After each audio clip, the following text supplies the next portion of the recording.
Assalamualaikum warahmatullahi wabarakatuh. Beredar video seseorang tengah berjalan-jalan di sebuah pusat perbelanjaan di Jakarta. Orang tersebut menemukan pemandangan yang cukup unik.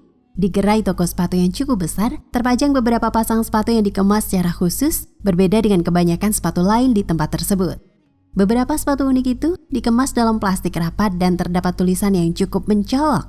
Perhatian, produk mengandung kulit babi.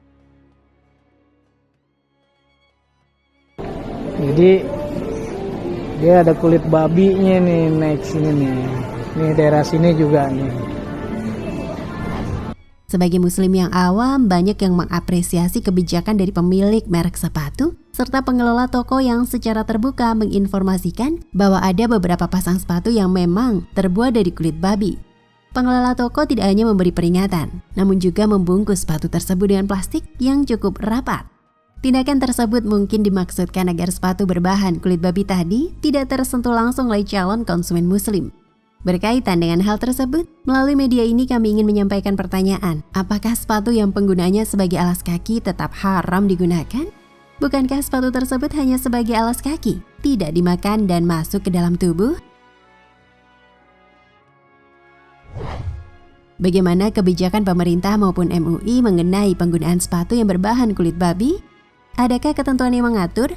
Menjawab pertanyaan tentang boleh tidaknya umat Islam menggunakan sepatu dari kulit babi, jawabannya adalah tidak boleh alias haram. Memang sesuai fungsinya, sepatu digunakan sebagai alas kaki dan tidak masuk ke dalam tubuh manusia. Namun menurut syariat Islam, babi dengan segala turunannya termasuk kulitnya adalah haram serta najis yang harus dihindari. Merujuk pada ketentuan Undang-Undang Jaminan Produk Halal, Undang-Undang JPH, sepatu termasuk barang gunaan yang wajib bersertifikat halal. Terkait hal ini, barang gunaan dikelompokkan ke dalam dua bagian. Pertama, barang gunaan yang pemakaiannya berkontak langsung dengan produk yang dikonsumsi. Produk ini harus disertifikasi halal karena dapat mengontaminasi makanan halal. Misalnya, penggorengan anti lengket yang menggunakan bahan turunan lemak hewani untuk anti lengketnya. Kelompok wajib halal kedua adalah untuk barang gunaan yang berbahan dasar kulit hewan seperti sepatu, tas, jaket, dan sebagainya.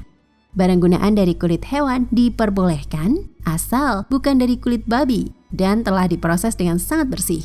Sedangkan barang gunaan dari kulit babi haram digunakan meskipun sudah dilakukan penyamaan dan proses lain, tetap saja kulit babi haram digunakan. Oleh karena itu, untuk menjamin bahwa produk barang gunaan yang beredar di masyarakat terjamin kehalalannya, maka pemerintah melalui Undang-Undang JPH mewajibkan barang gunaan juga harus bersertifikasi halal.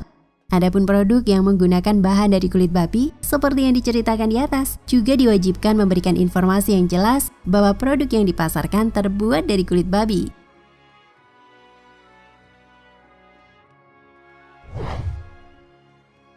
Empat catatan tentang sepatu kulit babi. Terkait kasus sepatu dari kulit babi, ada beberapa catatan yang bisa diperhatikan. Pertama, macam-macam kulit yang disamak.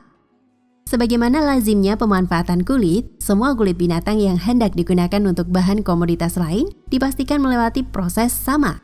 Tidak beda halnya pada kulit babi. Sebelum kulit babi ini digunakan untuk bahan sepatu, tentu saja sebelumnya telah melalui proses sama. Terdapat sebuah hadis yang menyatakan, apabila kulit itu telah disama, maka statusnya menjadi suci. Hadis riwayat Muslim 366, Abu Daud 4123.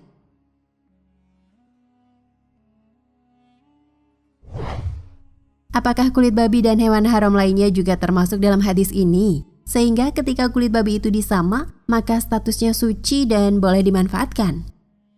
Dalam hal ini ulama berbeda pendapat. Mayoritas ulama berpendapat bahwa kulit anjing atau babi tidak bisa menjadi suci dengan disama. Sementara itu, hadis ini hanya berlaku untuk kulit bangkai binatang yang halal dimakan. Misalnya, sapi yang mati tanpa disembeli atau bangkai, kemudian kulitnya disama, maka status kulit ini menjadi suci dan boleh dimanfaatkan.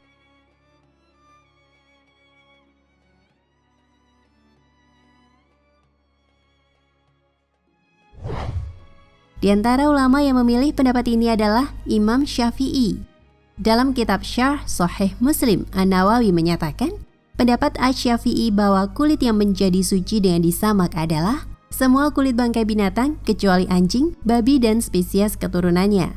Syarh Sahih Muslim 4-54.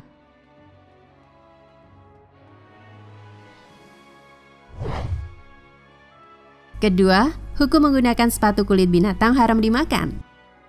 Dari keterangan di atas, kita mendapat kesimpulan bahwa kulit babi termasuk benda najis meskipun telah disamak. Jika kita memiliki sepatu berbahan kulit babi, bolehkah digunakan?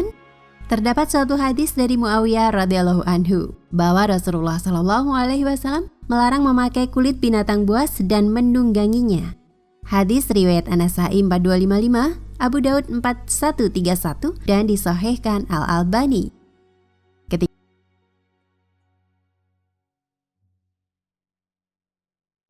Ketika beliau ditanya tentang hukum menggunakan sepatu dari kulit binatang buas, beliau menjawab, berdasarkan hadis ini, sebagian ulama melarang menggunakan sepatu dari binatang buas. Di antara alasannya, karena banyak binatang buas tidak boleh dimakan, sehingga kulitnya tidak bisa menjadi suci dengan disamak. Di antara yang memfatwakan demikian adalah seorang ahli hadis Madinah, Syekh Abdul Muhsin Al-Abad.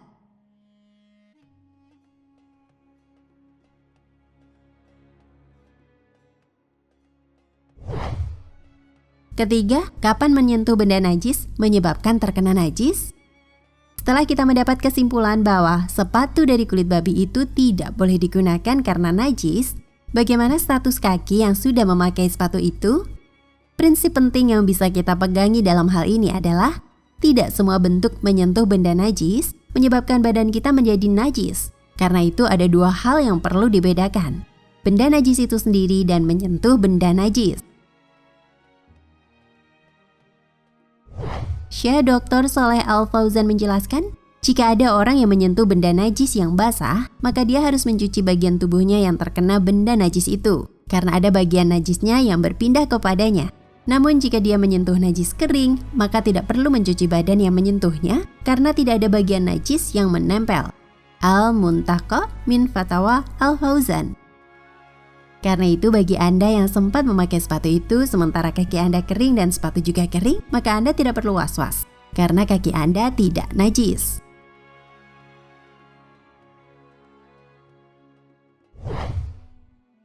Keempat, bagaimana cara mencuci badan yang terkena kulit babi?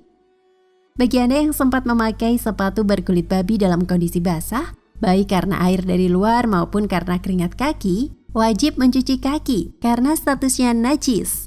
Cara mencucinya hanya sekali, sebagaimana najis pada umumnya.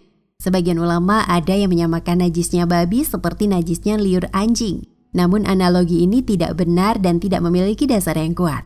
Di antara ulama yang membantah pendapat yang menyamakan status najisnya kulit babi dengan liur anjing adalah Imam Ibnu Utsaimin. Beliau menjelaskan, menyamakan kulit babi dengan anjing adalah analogi yang lemah karena babi telah disebutkan dalam Al-Quran dan sudah ada di zaman Nabi Shallallahu Alaihi Wasallam. Sementara tidak ada riwayat yang menyamakan babi dengan anjing. Karena itu, yang benar, najisnya babi sama dengan najisnya benda najis lainnya. Tidak perlu dicuci 7 kali. Asy-Syahrul Mumti 1356. Wallahu a'lam bishawab.